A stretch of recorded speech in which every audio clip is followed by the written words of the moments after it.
this is In Pursuit: The Missing.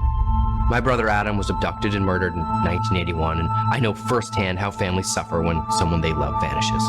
It's the worst experience a family can go through, and the not knowing what happened is the hardest part. Oh boy, and now Callahan Walsh joining us this morning to talk more about the show. Good morning. So happy to have you join us today. Good morning. Thank you for having me. I really appreciate it. So Callahan, I'm a mom myself. I have 3 young kiddos, 8, 7, and a 1-year-old. And it's this kind of stuff, as much as I love watching it, it keeps me up at night.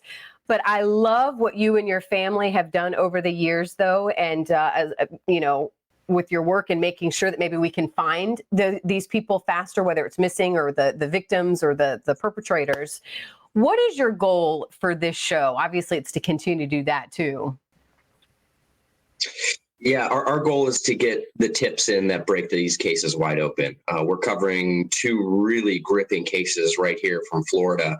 Lauren DeMolo missing from Cape Coral and Sophie Reeder from the Fort Lauderdale area. And we know there's individuals out there that have the information that can lead us to their whereabouts, or at least find out what happened to them.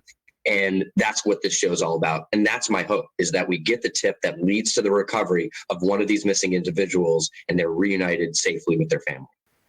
So in your experience, with people coming forward with tips, is it that they didn't realize that they had information that was valuable? Is it trying to get people to finally come forward and have the courage to do it? What do because I just assume if someone knows something, they're going to call. But obviously, you're still trying to get the message out.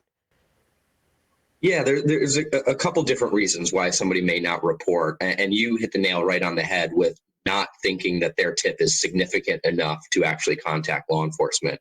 And that's what we really try to get across to people. Even if you think it's a non-important tip, give us that information, because oftentimes these people who hold the key that unlocks the door to justice don't know that their tip is important as it really is. That tip can oftentimes be the one thing that law enforcement is looking for to break a case wide open.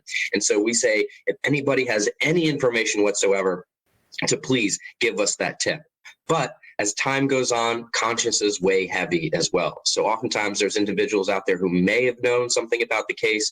They were in fear of contacting law enforcement or fear of retribution of the person that actually committed the crime, but those consciences can oftentimes weigh heavy.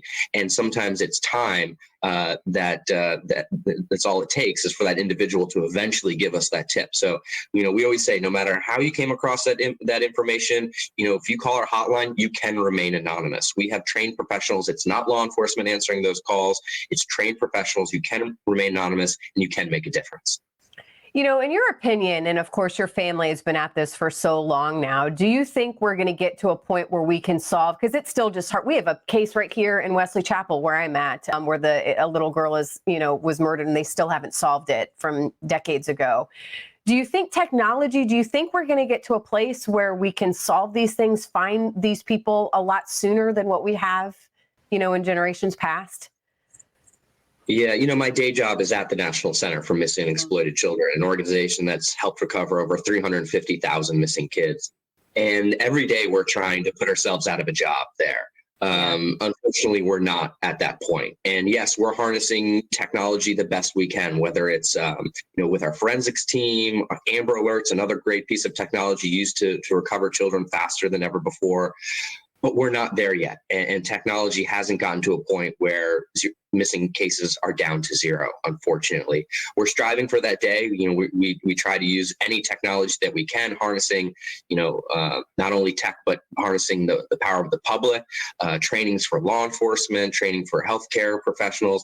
We're trying to do everything we can. Unfortunately, these cases still keep happening. Unfortunately, we still live in a violent country where bad things happen to good people. And so that's what needs to happen. We need to continue to, yes, prevent these things from happening in the future, but make sure that all hands are on deck and all resources are available for when that time does come. Well, and that's why you thank you so much for you and your family and your team there of what you've been able to do. Another show where you're trying to help solve some of these cases. Thank you so much for joining us this morning. Again, the show airing right now on Discovery Plus, and we know there's a lot more for you and your family ahead in the future. So best of luck. Thank you so much for joining us today.